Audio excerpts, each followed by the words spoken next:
Acho que quando eu disse que eu ia falar sobre acne e chocolate, o que mais eu recebi de mensagem foi: não vai falar mal de chocolate, não pode falar, dizer que chocolate dá acne. Enfim, então a gente vai ver se realmente tem alguma uma relação ou não entre acne especificamente e chocolate. Meu nome é Walter Loureiro, sou dermatologista, eu sou professor na UEPA, na disciplina de dermatologia, e eu sou coordenador do ambulatório de cosmiatria e de doença das unhas. E hoje a gente vai ver se existe alguma relação entre acne e chocolate, né? Então, assim, primeira coisa que a gente precisa entender é por que haveria uma relação entre essas coisas, né? Então, assim, no organismo da gente, a gente tem as glândulas sebáceas, que quando elas funcionam demais ou ela tem um distúrbio no funcionamento, ela faz o quê? Com que acabe entupindo um pouquinho o orifício de saída da glândula. Então é como se fosse tipo uma rolha, tipo um tampão que tivesse ocluindo ali a glândula. E aí vai acumulando sebo ali para dentro, aí aquilo vai aumentando como se fosse um balão, e esse balão começa a inflamar, e aí vai gerando substâncias inflamatórias, que a gente chama de citocinas, células vão indo para lá para gerar aquela inflamação. E aí você começa a ter uma proliferação bacteriana dentro daquele espaço, daquele balão. E se aquilo continua, aquilo vira pus e pode estourar tanto para fora quanto para dentro. Então esse é meio que o mecanismo de formação da acne. Agora, como é que a gente vai entender o que é que o chocolate teria a ver com isso? Toda vez que, assim, nas pessoas que têm tendência, tá? Então precisa ter essa grande ressalva. Pessoas que têm uma, assim, a gente tem essa glândula, e essa glândula tem um receptor, como se fosse uma chave que se liga e faz com que ela funcione. E aí tem várias coisas que fazem isso funcionar. Uma delas é um hormônio que chama IGF, que é um hormônio que é muito parecido com a insulina. E aí, quando você ingere alimentos que aumentam muito a insulina do organismo, como doces, por exemplo, você pode dar uma confusão naquele receptor. Então, coisas que normalmente não ativariam aquele receptor passam a ativar. Então, dá como se fosse uma reação cruzada. Então, o açúcar ele passa a estimular mais aquilo ali. Então, isso é uma coisa que acontece. Com leite especificamente, isso acontece em algumas pessoas também, que tem uma sensibilidade maior a ter isso, de uma maneira mais intensa ainda. Então, o leite ele tem uma capacidade engraçada não, né? Curiosa, que é de aumentar o que a gente chama de nível insulinêmico. O que é isso? Vamos tentar entender. Então, toda vez que entra açúcar no nosso organismo, vamos dizer aqui, a gente fabrica insulina, que é para poder quebrar esse açúcar e transformar ele em energia. Então, uma coisa é, a gente está jogando isso de açúcar para dentro do corpo e o nosso corpo produz isso aqui de insulina. Só que quando começa a ter um estímulo muito grande à produção de insulina, porque sempre você está jogando muito açúcar para lá, essa insulina ela começa a aumentar demais. Então você começa a ter muita insulina circulando para dar conta daquela quantidade que antes com menos ela dava conta, que é o que a gente chama de resistência periférica à insulina, que é o que acontece no diabetes tipo 2, por exemplo. Então você começa a ter muito hormônio circulando. Só que lembra que eu falei que uma das coisas que ativa aquele receptor da glândula é um hormônio que chama IGF-1, que é um hormônio que ele é muito parecido com a insulina. Então dá esse curto-circuito e a glândula entende como se aquela insulina que está circulando demais fosse um estímulo para a glândula funcionar demais. Então é meio que isso daí que acontece. E o leite, ele além de ativar demais esse receptor, ele faz com que alimentos que por si só não iam jogar insulina lá para cima, comecem a jogar.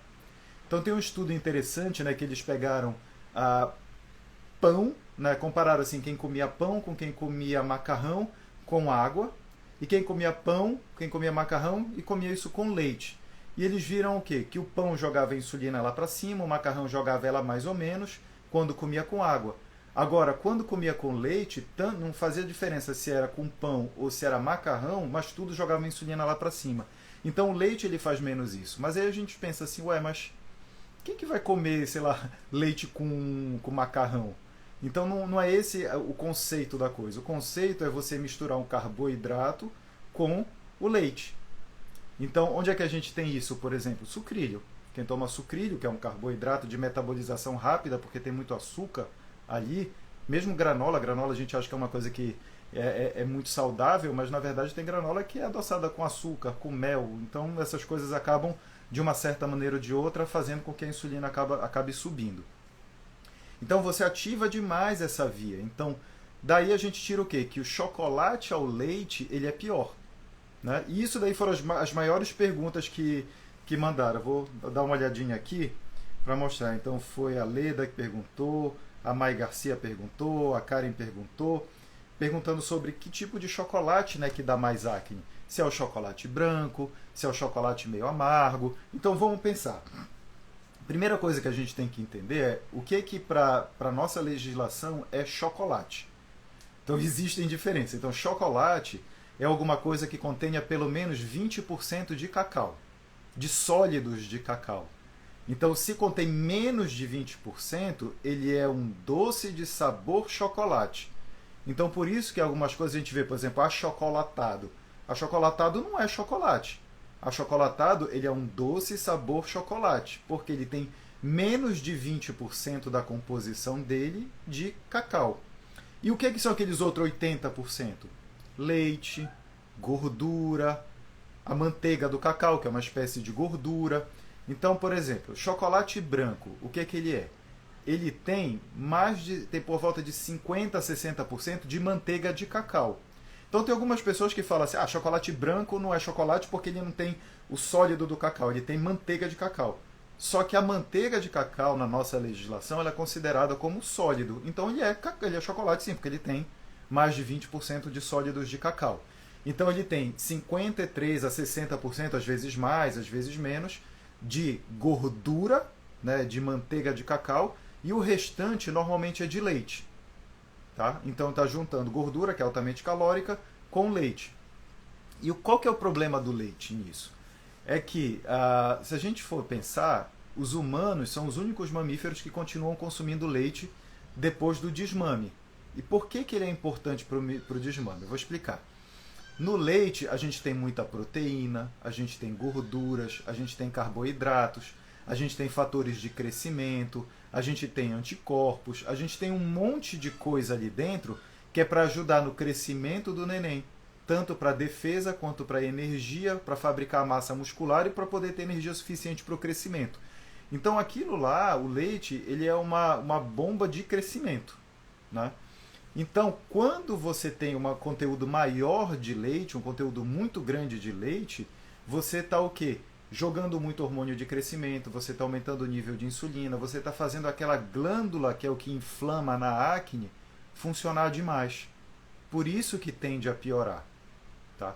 Então, quanto maior o conteúdo de leite de um chocolate, maior o potencial dele de causar acne. E é por isso que vem a outra pergunta, né, que perguntaram se o chocolate meio amargo ele causava mais acne do que outros. Em princípio, ele causa menos. Por quê? Porque o chocolate meio amargo ele tem menos leite. Um chocolate 70%, por exemplo, ele quer dizer o quê? Que ele tem 70% de sólidos de cacau e 30% de outras coisas, geralmente leite. Então ele vai ter muito menos gordura do que um chocolate, vai ter muito menos leite do que um chocolate ao leite, que ele às vezes vai ter 20% de cacau e 80% de leite. Então por isso que ele tem esse potencial de causar mais acne. Olha, se vocês, eu estou explicando aqui, mas quem tiver alguma dúvida pode colocar aqui nos comentários ou então mandar a pergunta direto, tá? Então a live é sobre chocolate e acne. Então, o que acontece? Se você tem chocolates que tem um potencial, que tem uma maior quantidade de leite, eles têm um potencial maior de causar acne. Só que isso funciona para todo mundo? Não, porque isso é uma coisa que é pessoal. Isso é engraçado porque assim, quando eu entrei na residência de dermato, tinha uma coisa que a gente via os pacientes falando sempre, dizia assim, mas eu sei lá, no final de semana eu comi muito chocolate e aí eu piorei da minha acne. E o que a gente ouvia, né, dos professores na época é que assim, olha, não, isso é besteira, a alimentação não influencia em nada na acne, pode ficar, enfim, não tem nada a ver isso daí. Só que aí com o tempo foi se vendo que não, realmente tem algum sentido para isso. Aí foi se vendo que existem essas bases moleculares para você ter acne relacionada à alimentação. Só que por que é uma coisa que não acontece com todo mundo? Por que é uma coisa que ela é individual? Porque a gente tem a glândula e a gente tem como se fosse uma capa de um receptor, que é esse receptor que capta aquele estímulo da insulina, do fator de crescimento semelhante à insulina. Então, tudo isso daí vai fazer o quê? Esse receptor vai meio que servir como um amplificador. Chegou o sinal nele, aí ele vai aumentar ou diminuir, ele vai jogar mais ou menos sinal para aquela glândula fazer a resposta dela, que é produzir mais sebo. Então, algumas pessoas têm esse receptor que ele funciona no mínimo, outras pessoas têm esse receptor que funciona no máximo. Então, para algumas pessoas, só um pouquinho é suficiente para desencadear muita acne, e para outras, não. Para outras, você pode comer muito chocolate e não vai dar nada. Entendeu? Então, esse é mais ou menos o raciocínio da coisa. E é o que acontece também com como é que chama? Suplementos. Por exemplo, whey protein. O whey protein, o que, que ele é? Ele é a proteína do soro do leite. Então, ali naquelas proteínas, além de enfim, ter proteína, tem muito fator de crescimento, tem algumas têm carboidrato, outras não. Mas, em geral, elas têm muito fator de crescimento, que é para estimular o funcionamento ali do organismo, para ele aumentar de tamanho. Deixa eu ver se tem alguma pergunta aqui. Olha, a gente pode mandar pergunta, fiquem à vontade para perguntar o que quiser. Oi, Dani, tudo bem? Ó. Hum, hum, hum, hum. É isso. Mas olha, deixa eu ver se tem aqui. Pode mandar pergunta aqui, viu? E aí, então, assim, parar de comer chocolate vai melhorar a acne? Para algumas pessoas sim, para outras pessoas não. A gente fazer pesquisa com alimento é uma coisa que é muito difícil. Porque a não ser que a pessoa esteja, sei lá, no Big Brother, onde é regulado exatamente o que entra, o que sai, o que todo mundo come naquele período, a gente não tem como controlar, né? As pesquisas normalmente elas são de lembrança, né? Então a pessoa vai e anota num papel, ou então pergunta depois a cada semana, a cada mês, olha, o que foi que você comeu, quantas porções disso, quantas porções daquilo. E a gente sabe que as pessoas nem sempre são as mais sinceras do mundo na hora de falar da alimentação. E o que é às vezes uma porção para uma pessoa não é uma porção para outra. Então por isso que é muito, muito, muito difícil. Deixa eu ver aqui, a Raíza, deixa eu tirar aqui o microfone, disse que queria fazer alguma pergunta. Deixa eu botar aqui. Então acho que foi errado aqui. Deixa eu ver, tem uma outra pergunta aqui. Acho que não apareceu aqui. Tá aqui. A Aline perguntou: nível de açúcar influencia na acne? Aline, influencia. Assim, então, assim, o que, que influencia mais com relação ao açúcar? É o quanto que esse açúcar sobe, que é o índice glicêmico dele.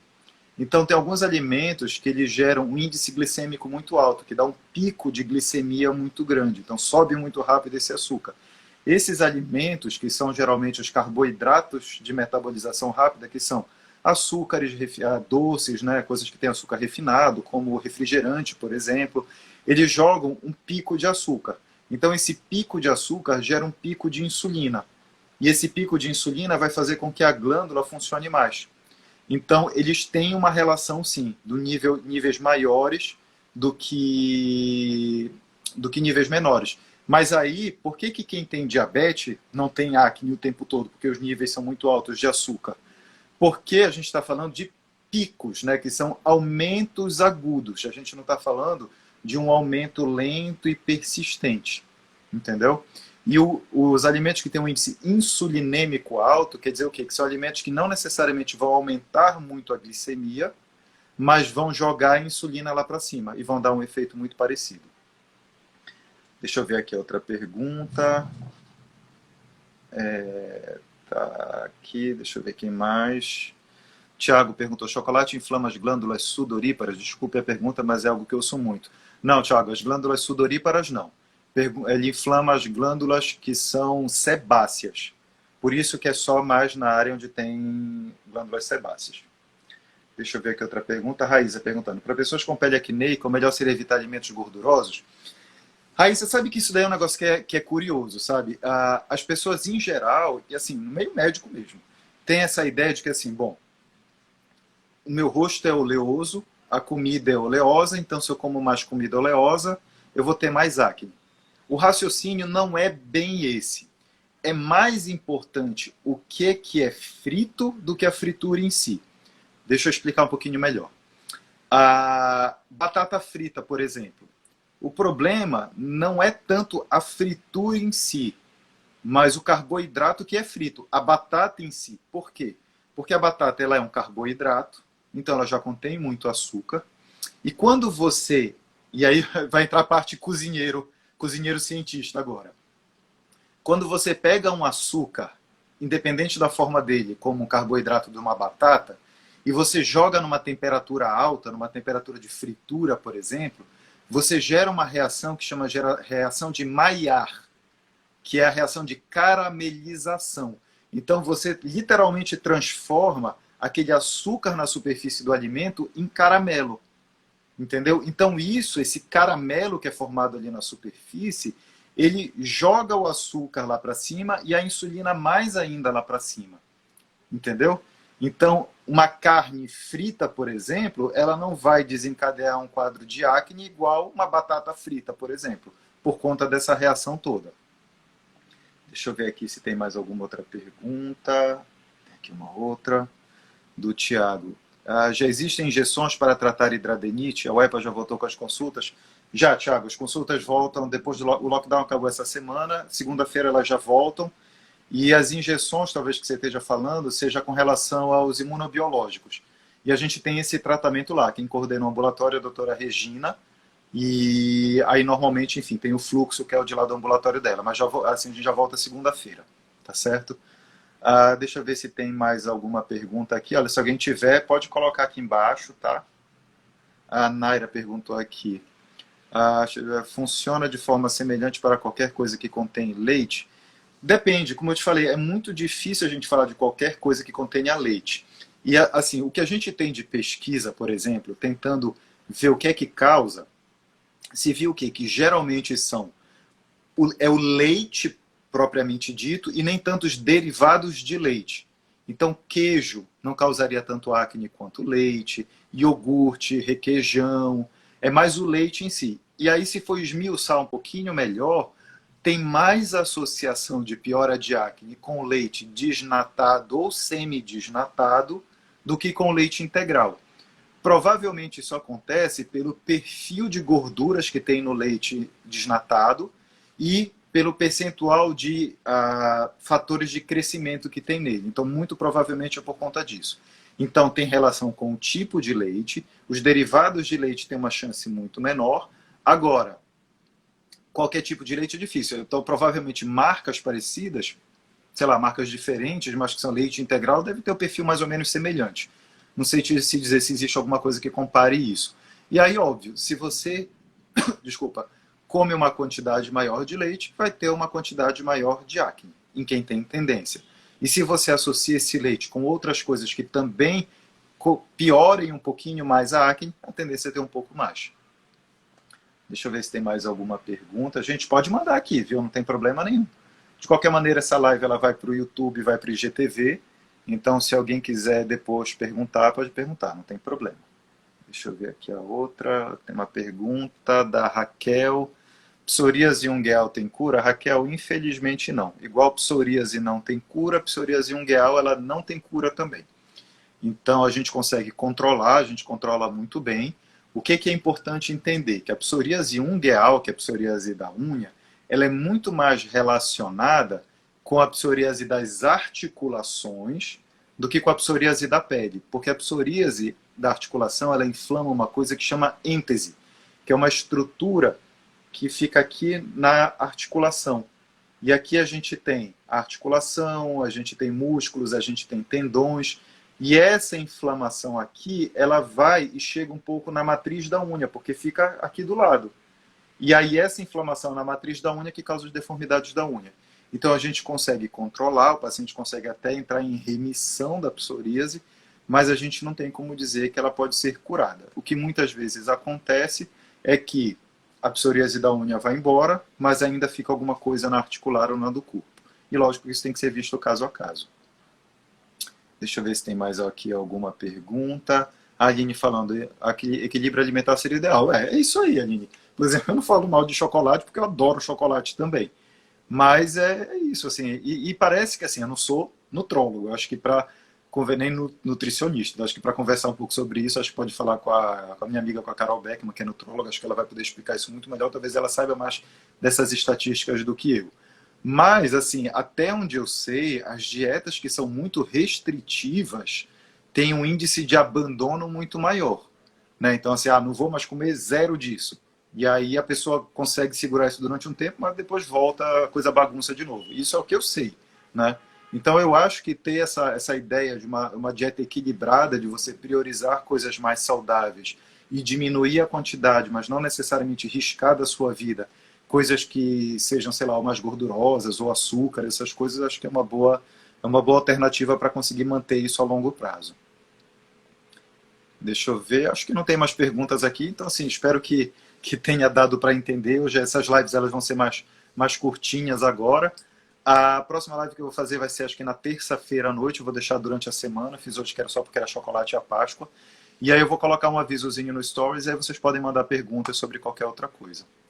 A restrição para que tem vida normal é o certo abandono. Também concordo 100% contigo. Bom, espero que vocês tenham curtido essa live. Ela vai para o IGTV e aí elas vão também para o canal no YouTube, que vocês podem botar lá, procurar Walter Loureiro Dermatologia, que todas as lives estão lá. E é mais fácil de procurar e até pular para algum assunto específico se vocês quiserem. Então curtam o resto de domingo de Páscoa de vocês, manerem um pouquinho no chocolate, mas não precisa riscar ele de vez, tá bom? Bom domingo para vocês, boa semana e se cuidem.